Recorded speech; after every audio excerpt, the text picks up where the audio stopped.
Welcome everyone. Today we are going to dive deep into Standard 8 and especially look at how we can use strategic questioning to foster high order thinking. While I will share example from my middle school math classroom, the goal is for you to leave here with actionable strategies you can apply in any subject area. So here is what we are focusing on today, Standard 8. We know Standard 8 is broad. It covers all instructional strategies. But I want to focus on one specific piece, which is guiding question 2 from our evaluation framework. Are we asking questions that actually stimulate discussions? Are we pushing students toward higher order thinking or just asking them to mention facts? So that's the metric we are aiming for today. All right. Why focus so heavily on questioning? Because questioning shifts the cognitive load. So there is a saying, whoever is doing the talking is doing the learning. So if I'm up there lecturing the whole time, I'm the one doing the work. So strategic questions force students out of compliance and into true engagement.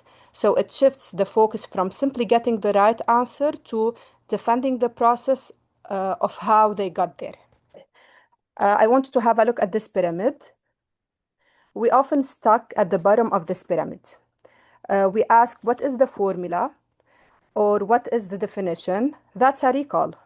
It's necessary foundation, but it's not higher order thinking. We need to build the bridges to the top, asking why does this formula apply here? Move them to analysis, asking them to create scenarios where this formula doesn't work, push them to evaluate and create. So that's the target. Let me give you a little context from my math middle school class.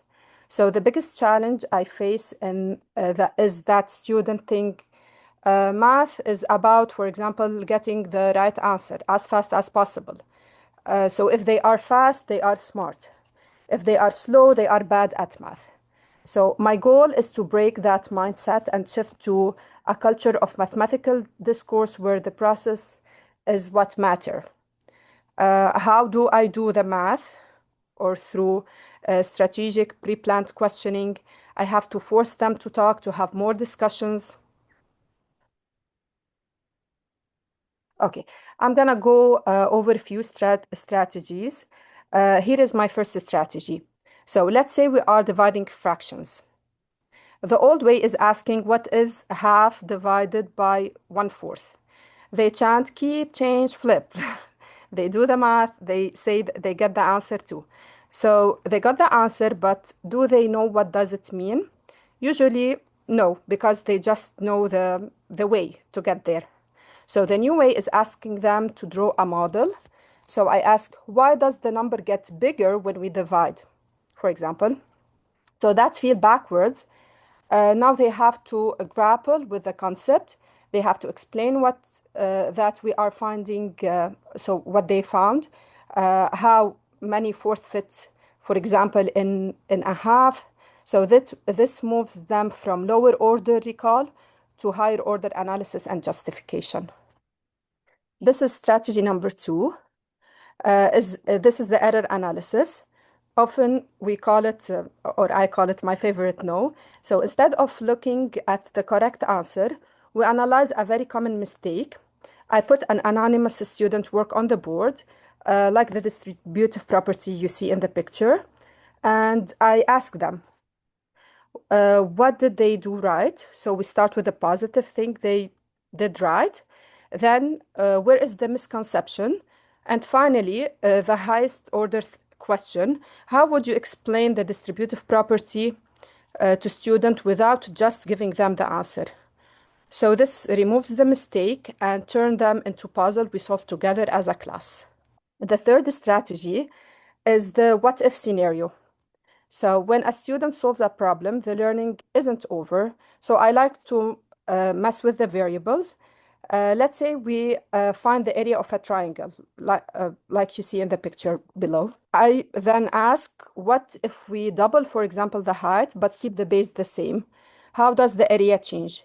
So the key here is I tell them predict the change without actually doing the calculation.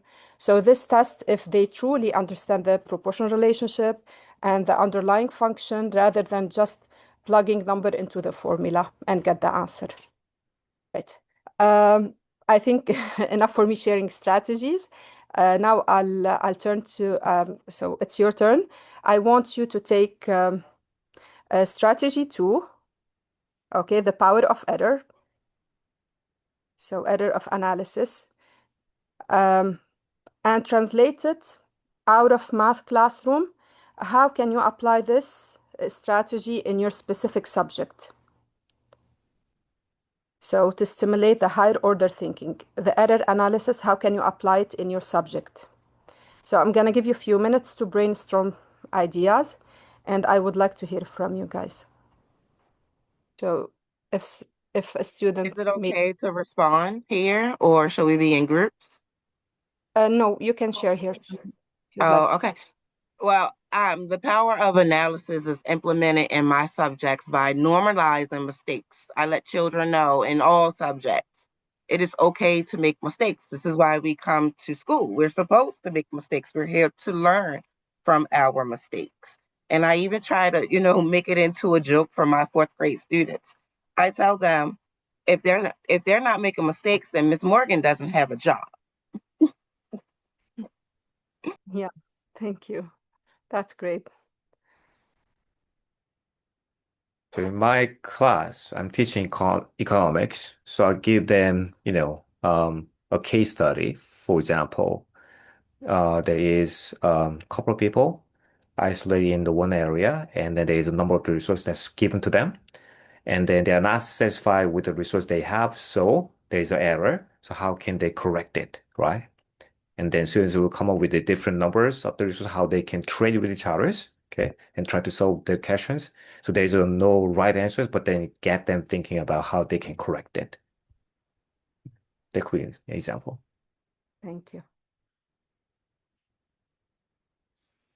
I can share too. As a ESL teacher, I like to give them just work, whether it's like a paragraph containing spelling mistakes, grammar mistakes, having them work individually and then with a team to correct it.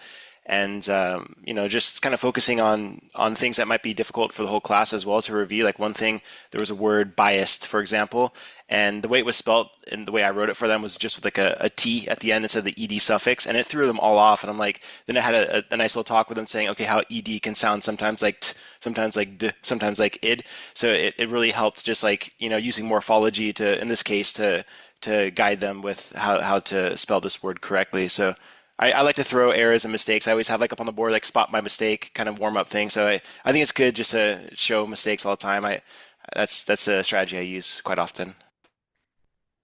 Um, I can share as well. During my circle time, a lot during my circle time, actually, I sometimes play games with kids, number games, and I would show some cards and I would call the wrong number.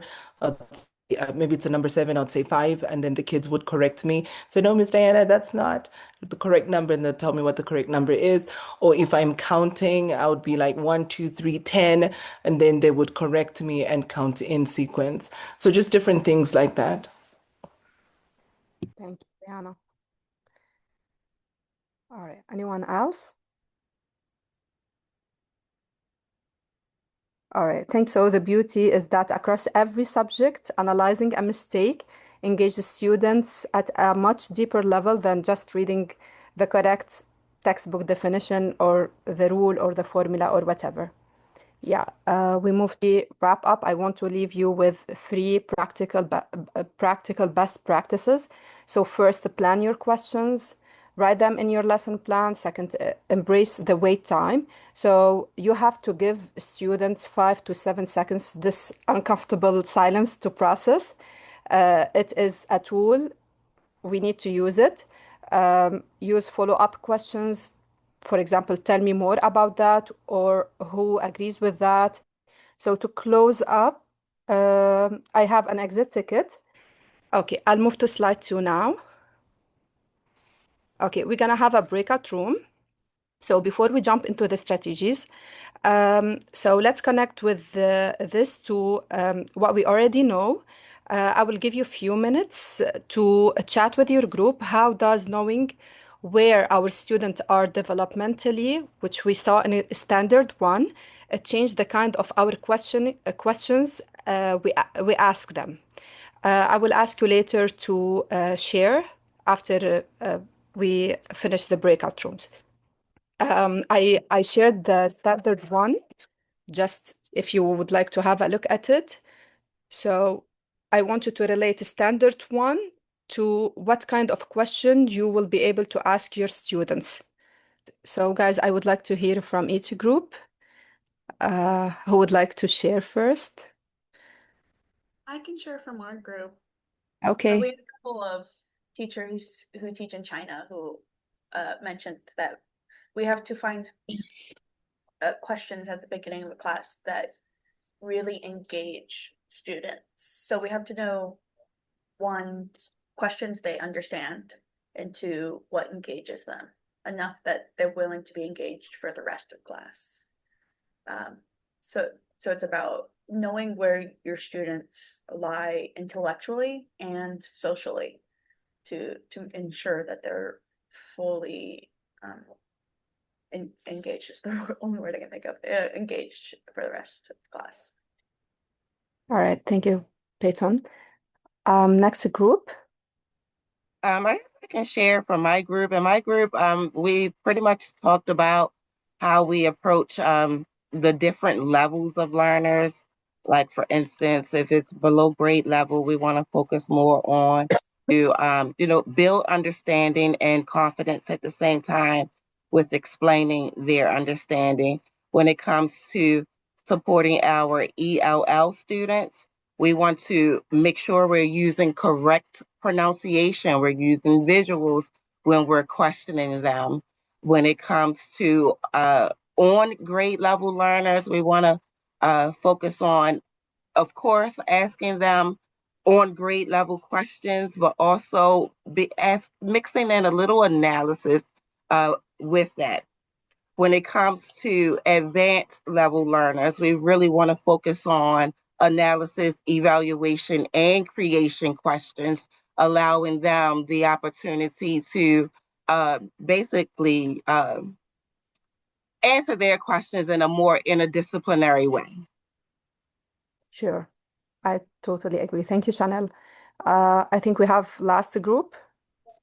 I can share for our group. We had some good conversation about how doing our videos kind of makes us think about a little bit more in depth about okay, what being more intentional with these good questions, especially introducing lessons, drawing on personal the student's personal background experience, especially whenever you're introducing a new topic, to get them to think critically, asking like, what do you think about this? And it's being okay if it's right or wrong, because you haven't taught the topic yet.